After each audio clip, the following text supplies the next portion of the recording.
The morning light slid through the lace curtains of my kitchen, painting soft lines across the worn oak table. I had just finished clearing Mateo's cereal bowl and set the plates to dry on the rack when the house fell quiet. Daniel had already left for his office, and the only sound was the steady rush of water upstairs where Araceli had gone to shower. The telephone rang, its sharp tone carrying through the hall. I dried my hands on my apron and lifted the receiver. "Mom," Julian's voice burst through, light at first, filled with the warmth I always clung to. "Just calling before takeoff. We're boarding here in Atlanta." I smiled, relief softening me. He was always on the move, chasing the skies he had dreamed of since childhood. But then his tone shifted, lower, edged with something uneasy. "Something's wrong. Araceli just boarded my plane. I saw her step into first class, and I've got her passport right here in my hand." The kitchen seemed to contract around me. "Julian." "That's not possible," I whispered, gripping the phone tighter. "She's upstairs. I just spoke to her. She said she was going to bathe." There was silence on the line, broken only by his steady breath. My heart thudded in my chest, louder than the water still running above me. "She's on this plane." "Mom." I'm looking at her. I pressed my palm against the cool wall to steady myself. At that moment, the rush of water upstairs stopped. The pipes groaned into silence. And then came the sound of slow, deliberate footsteps moving across the landing. I held my breath, listening, the phone still against my ear, as the weight of something unexplainable settled heavy inside me. The house settled into its ordinary rhythm after that morning. Daniel rose before the sun, already dressed in his pressed shirt, blueprints tucked under his arm. Mateo scrambled to the door with his backpack, the school bus honking impatiently outside. By mid-morning, it was just Araceli and me, moving about the rooms that carried both silence and tension. She could be sweetness itself, offering me a cup of tea with a soft smile, asking if I wanted her to pick up anything from the market. Hours later, the same woman would snap at me for leaving a towel folded the wrong way, or for forgetting to set the salt shaker on the table. The change in her tone was sharp enough to sting, but it was the small, almost invisible things that stayed with me. One afternoon, I watched her jot down a list of groceries with her right hand, the letters neat and straight. The next day, she signed a school permission slip with her left, the writing loose, almost clumsy. When I asked about it, she laughed lightly, saying she was just practicing. Her explanation didn't settle me. Neighbors began to notice too. Mrs. Caldwell from 2 doors down mentioned that Araceli sometimes passed her on the sidewalk with a bright wave, and other times walked straight past without a word. "Strange moods," she said with a shrug, but her eyes lingered on mine as if searching for agreement. The unease pressed heavier when Mateo climbed into my lap one evening, his voice low as if afraid to be overheard. "Abwe, I like the mom from yesterday better," he whispered. She hugged me real tight. Today she didn't even look at me. I kissed his hair and held him close, my heart twisting. Later that night, after everyone had gone to bed, I pulled an old leather-bound notebook from the drawer. On its first page, I wrote the date and the single word, oddities. The pen trembled in my hand as I began to list what I had seen, each line a piece of a puzzle I didn't yet understand. And the next morning, I added another. It was a Thursday morning when Araceli announced she was heading to the market on Whitaker Street. She had on a pale yellow dress, the kind she usually saved for Sunday outings, not errands. Something in the way she adjusted the strap of her basket made me decide, without a word, that I would follow her. I left a few minutes after she stepped out, slipping on my shoes quickly and pulling a hat low over my forehead. The air was thick with the damp weight of late summer, the kind that clung to the skin as I hurried past Forsyth Park, the fountain glistening in the sun. I kept a careful distance, close enough to see her dark hair bob as she walked, but far enough to remain unnoticed. She moved with purpose, her pace brisk, her steps echoing against the old cobblestones. But when she reached the end of the block, instead of turning toward the busy stalls where vendors sold peaches and okra, she veered left, into the narrow back streets that led down toward the riverfront. My breath caught as I saw her slip through the door of a weathered shotgun house, its paint flaking, its porch sagging. She paused only a moment before disappearing inside. The yellow of her dress vanished into the dimness, leaving me rooted on the sidewalk with my pulse drumming in my ears. I waited. 5 minutes. 10. No one came out. Finally, afraid of being spotted, I turned back the way I came, walking faster now, the city blurring around me. By the time I reached the house, sweat was running down my back. I opened the door, bracing myself for silence, but the sound of clattering dishes greeted me. There she was, standing at the sink in a crisp white blouse, sleeves rolled, hair damp as if she had just washed it. She looked up, smiling faintly. "Did you need anything from the market, Mama?" she asked, as if nothing unusual had happened. I nodded, forcing steadiness into my voice, but my hands trembled as I hung my hat by the door. That night, after the others had gone to sleep, I opened my notebook and wrote a single question under the date yellow dress. White blouse. Same day. I could not let it rest. The yellow dress. The white blouse. The unshakable certainty that I had seen Araceli vanish into that shotgun house pulled at me day and night. 2 mornings later, when Daniel left for work and Mateo climbed onto the school bus, I tied my shawl around my shoulders and walked back toward the riverfront. The alley was quieter than I remembered, shaded by live oaks that bent low over the cracked pavement. I slowed as I passed a man sweeping his stoop. When I asked, lightly, if he had seen a woman with dark hair in a yellow dress come through here, he pointed toward a peeling door. "Number 14, he said. "She's been in and out." My steps faltered, but I forced myself forward. The door stood uneven in its frame, paint curling away in strips. I knocked once, then again. At last it opened a crack, and my breath caught in my throat. She stood there, clutching a rag in both hands, her eyes wide and frightened. She was Araceli down to the curve of her jaw, the sweep of her lashes. Yet something was off. Her face lacked the practiced confidence I knew. This one trembled before I could speak. A voice from inside called, firm but weary, "Isolda."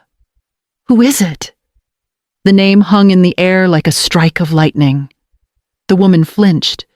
Opening the door wider, I stepped into a dim room that smelled of bleach and mildew.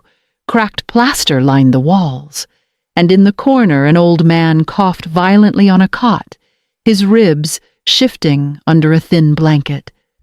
A woman with tired eyes and a nurse's calm presence rose from a wooden chair. She introduced herself as Lucinda, her voice steady. "You've come to see the truth, haven't you?" I stood frozen, staring at the woman who looked exactly like my daughter-in-law, but whose trembling hands betrayed a different soul. The rag slipped from her grasp and fell to the floor.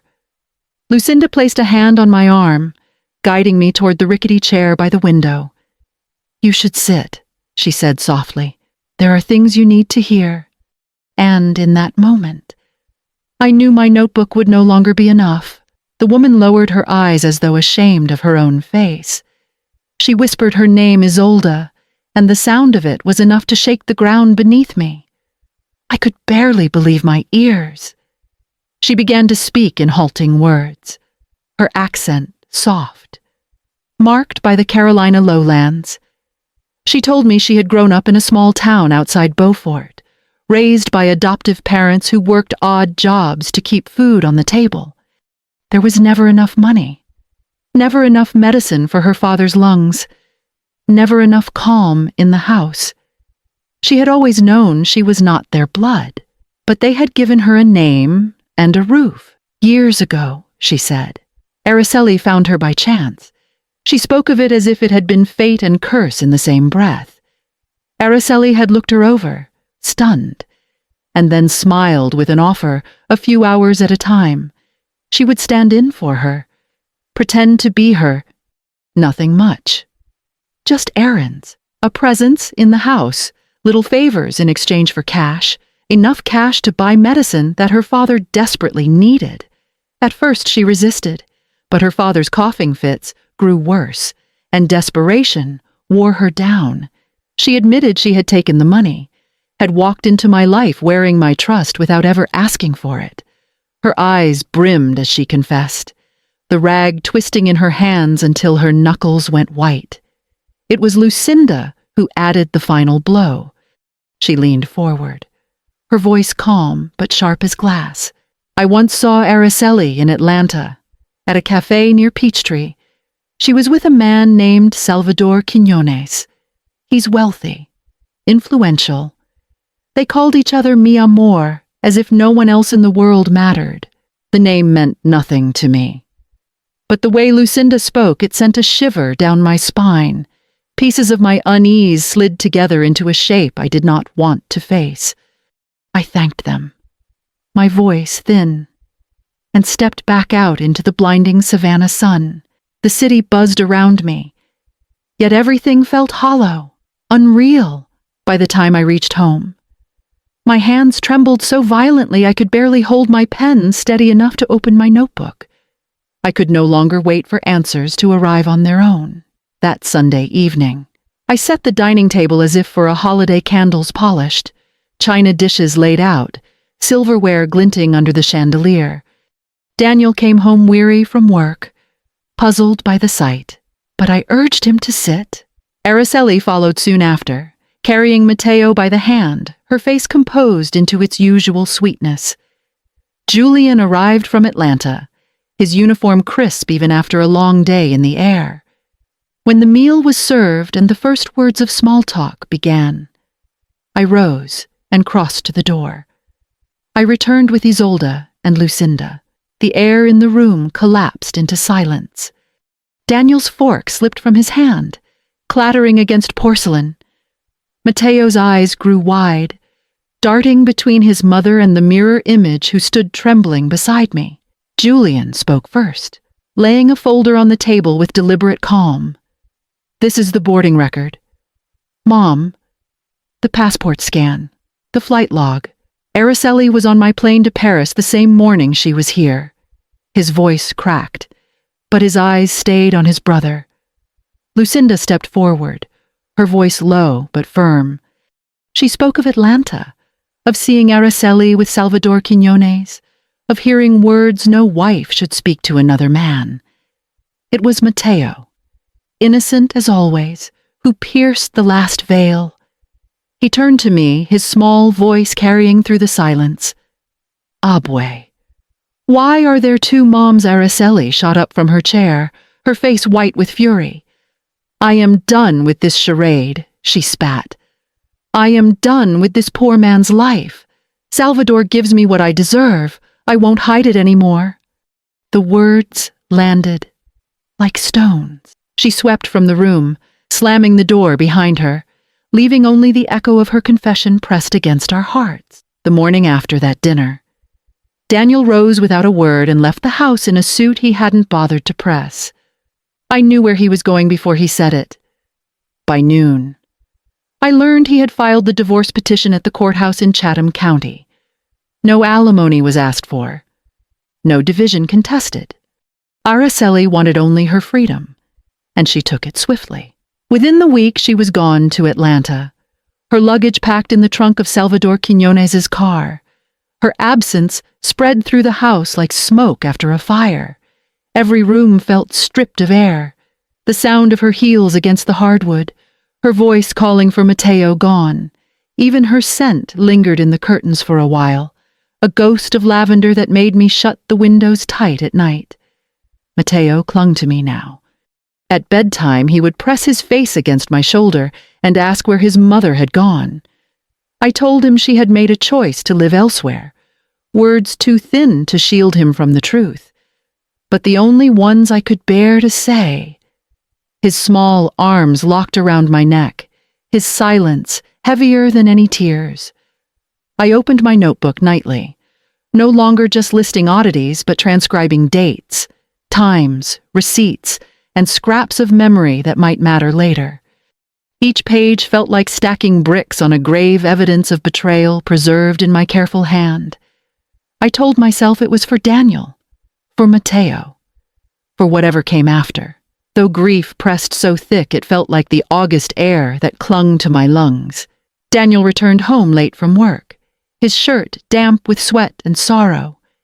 He ate little, said less, and spent long minutes sitting by Matteo's bed, watching the boy sleep.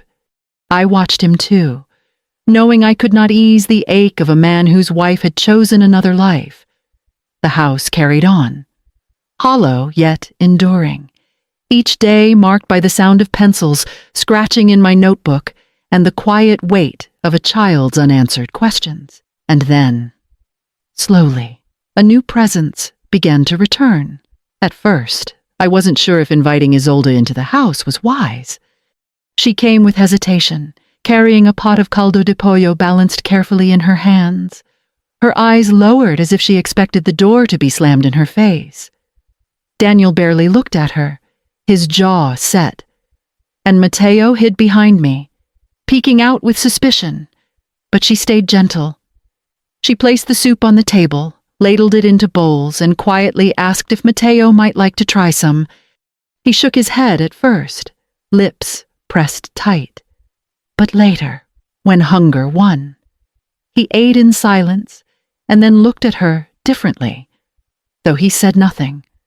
Days became weeks, and Isolde returned often, always with something simple in hand, warm bread, a stack of worksheets she had picked up from the school, small tokens of effort. When Matteo struggled with his spelling, she leaned close, her voice soft, guiding his hand as he traced letters. One night I heard her singing as he lay in bed, the same lullaby I once sang to my boys. His eyelids fluttered closed, and he reached for her hand without thinking. Daniel remained guarded longer. He worked late, offered curt replies, refused her kindness, but even he could not ignore the quiet persistence. She mended a torn shirt he had thrown aside, left a plate waiting when he returned late from the office. Slowly, the walls he built began to thin. I watched it all unfold from my chair near the window, notebook resting closed in my lap. Wealth had carried Araceli away, but it was steadiness, the unglamorous rhythm of care. That held us now. One evening, as Matteo laughed at something Isolde whispered, I realized the house no longer felt hollow. It felt lived in, not by ghosts of betrayal, but by small acts of kindness that stitched us back together. And before long, those stitches began to look like something stronger. Months passed, and with them the sharp edges of grief dulled into something quieter. Life settled into a rhythm I had not expected. Isolde at the stove, Matteo skipping across the yard, Daniel working but returning home to a place that no longer felt fractured. The rose garden behind our house near Madison Square bloomed early that spring, heavy with color, and it was there that Daniel chose to speak what had been building in silence. Julian had flown in that morning, his uniform jacket slung over his arm, his smile carrying a steadiness we all needed. He stood with me among the roses, watching as Daniel knelt in the grass. Matteo shuffled forward with a small velvet box clutched in his hand, grinning as he called out, "Mom, look what I have." The word slipped from him so naturally that no one corrected it, least of all Isolde, whose eyes filled before she even reached for the child. Daniel cleared his throat, his voice rough. He looked up at her, at the woman who bore the face of his past and the heart of his future. "Isolde, you've given Matteo the kind of love he deserves, and you've brought light back into this home. I don't want to lose another day without you beside us. Will you marry me?" Isolde pressed her hand to her mouth, tears spilling freely. For a moment she turned to me, searching my face as though my approval still mattered. And it did. I stepped closer, resting my hand on hers. "Yes," I whispered, "you are already part of this family. Take what's being offered and make it whole." She nodded, overcome, and the roses bent slightly in the warm Savannah breeze as she said, "Yes." The divorce papers arrived by mail on a quiet morning, thick envelopes stamped from Chatham County. Daniel signed where needed, his hand steady, his eyes dry. There were no disputes, no claims. Only a legal line drawn between what had been and what no longer was. Araceli had left everything behind as though none of it mattered. Life moved forward in ways both small and weighty.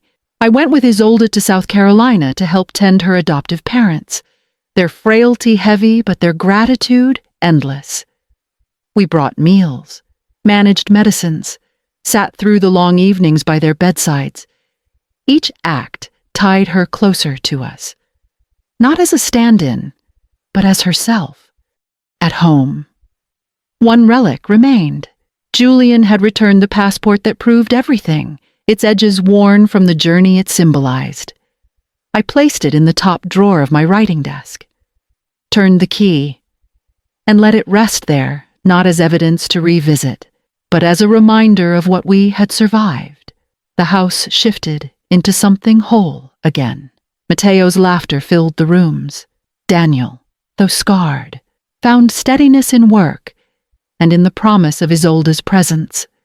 And I, after months of uncertainty, finally laid down my pen one evening and closed the notebook that had carried every oddity, every suspicion, by the door. I hung a single key on its hook, the one that opened not just the house but all that it sheltered. That night, I wrote in my journal, "Truth did not shatter us. It freed us. They tried to replace love with a double. We replaced a lie with a home. And if the cockpit call came again, I know what I would answer now.